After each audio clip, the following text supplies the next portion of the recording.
Welcome to Estate Planning Beyond the Binder.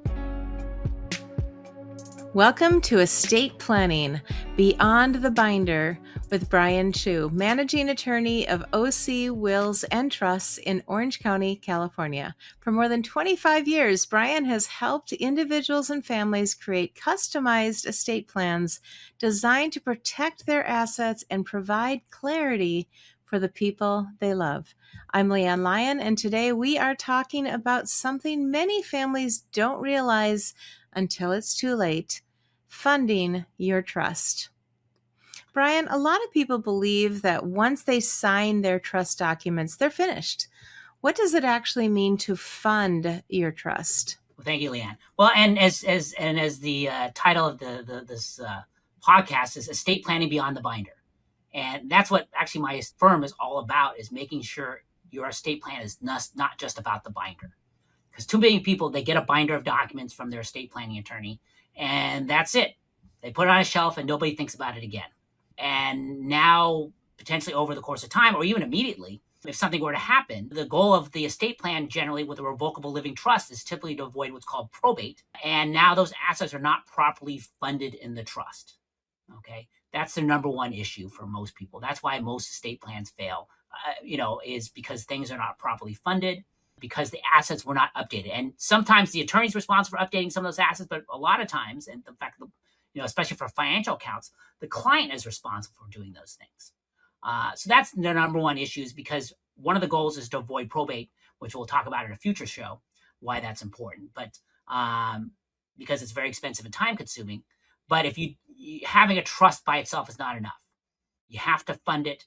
And most people's estate plans fail to avoid probate because the assets are not properly in the trust. And it's usually because the asset, either needs to be owned by the trust, like real estate, or the trust needs to be the owner or beneficiary of accounts.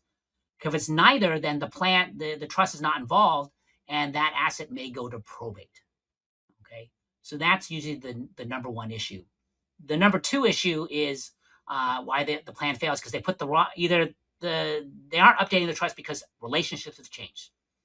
Okay.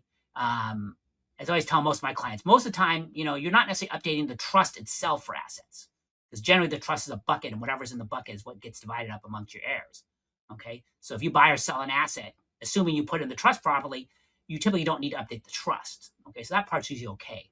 But the second is things have changed, relationships have changed. Something's gotten better, something's gotten worse, and you haven't updated the documents to reflect those changes in relationships.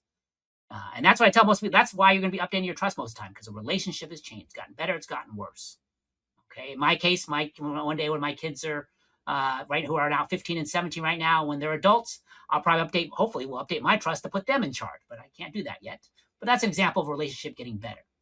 Or relationship's gotten worse, sibling, in-law, something like that. Well, I need to probably take those people out, okay, as potential people will be in charge. So anyway, those are the why most estate plans fail. But again, the funding is the most, is the most critical issue, and that's just basically making sure the trust is the owner or beneficiary of the asset. But I think where people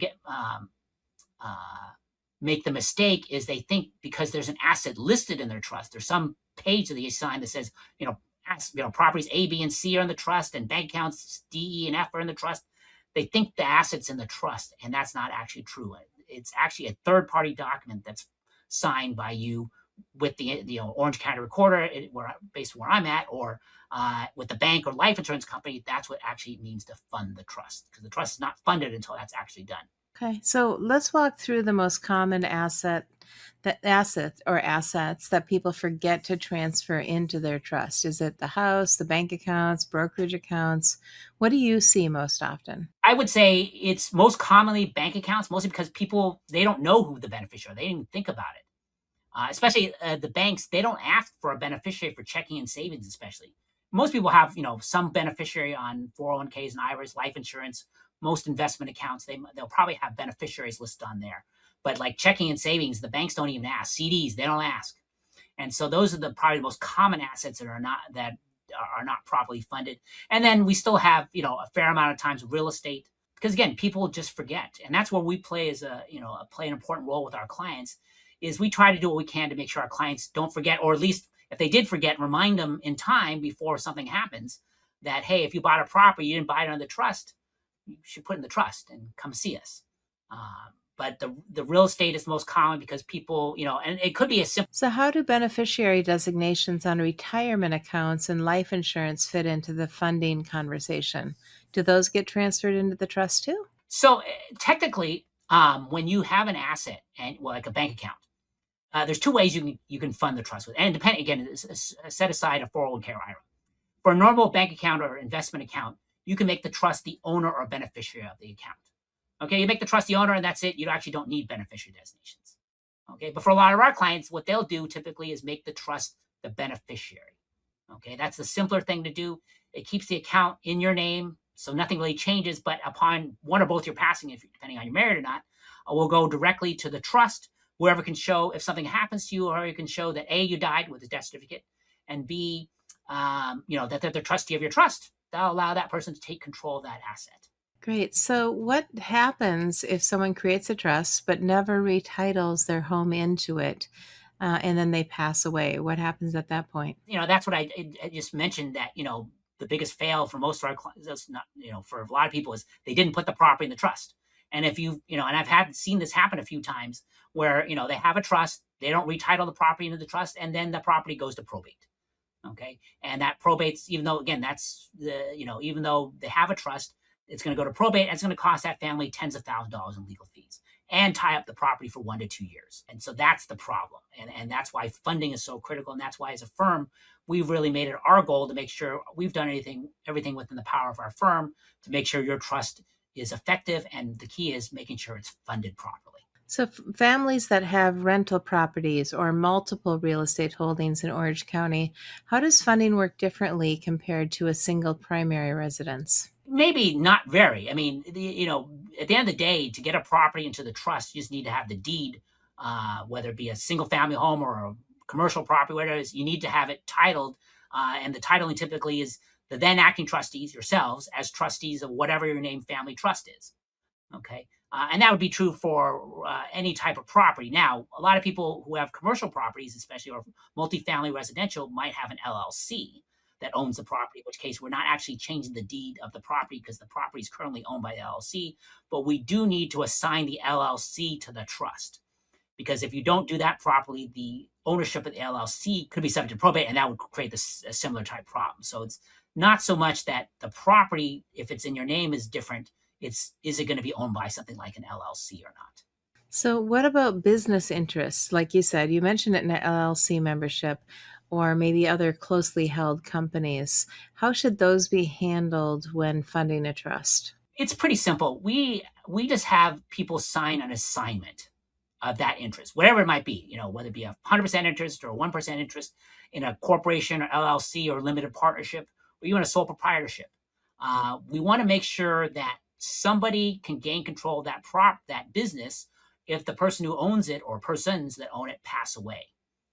And so in order to make sure that's effective and avoiding probate, we need to assign that interest to the trust. Now, nice thing about that is that typically this is simply on paper, especially, when we have S corps and things like that involved. We don't actually want to have the trust own the shares while we're alive. But we do have it set up so that and so that means while we're alive, nothing's really changed. We own the property. As far as the IRS or anybody else is considered, we individually own the property, and this is not property. We individually own the corporation. But at our passing, the control of those shares would immediately pass to the then acting trustee of the trust. And again, we want to avoid probate, and that's when other things may need to happen. But we want to be we want to make sure that somebody can take over, whether it be our spouse or somebody else can take over if whoever owns the business is no longer alive. So if somebody already created a trust years ago, how can they quickly determine whether or not it's properly funded today? Usually when I meet with clients who come to us who already did a trust, we can usually verify the real estate. We can usually look it up. It's a public database. If we have an address, we can look it up, and whether we download the deed or not, we can typically tell whether the house is in the trust. For financial accounts, you just got it. There's no easy way other than to inventory them. Go to the bank, find out, is the trust the owner or if it's the trust is not the owner, and it'll say right in the statement. That's the number one way. If it says your, the whatever name family trust on it, it's pretty good indication it's in a trust. Okay. Now, if it's in your name, then the question is, who is the beneficiary?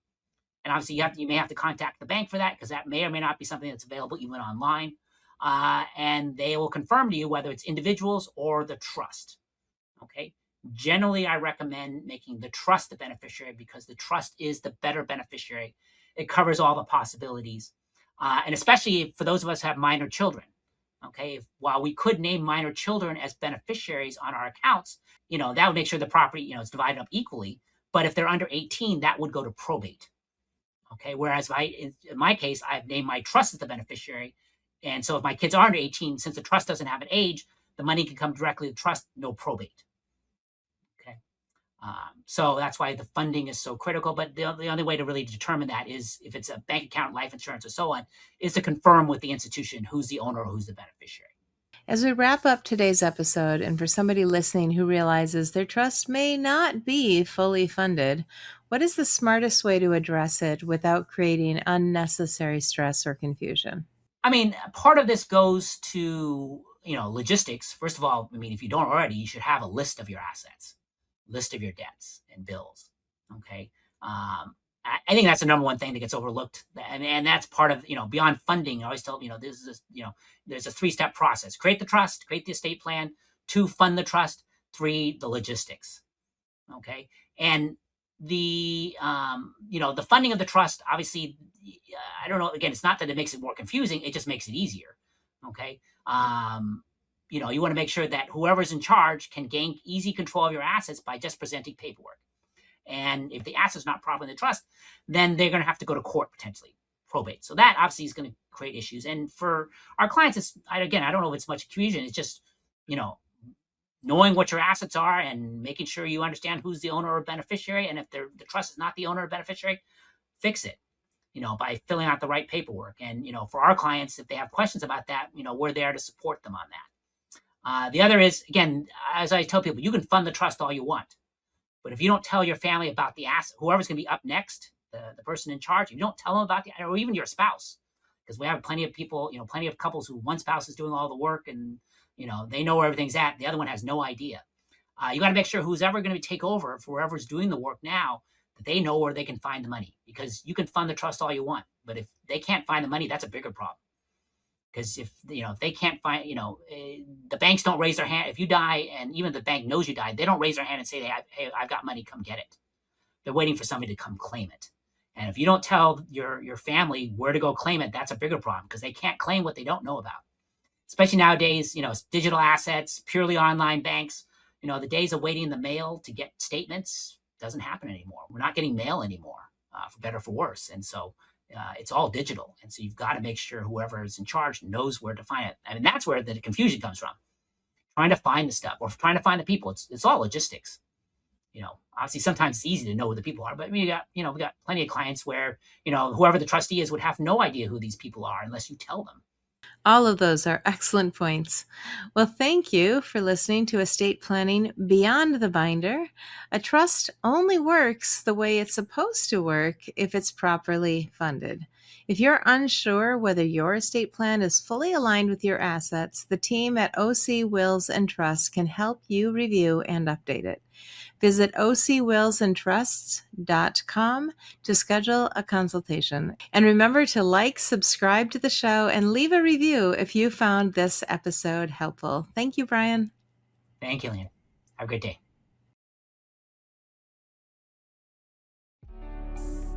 Thanks for watching. Be sure to hit that like and subscribe button and leave us a review in the comments.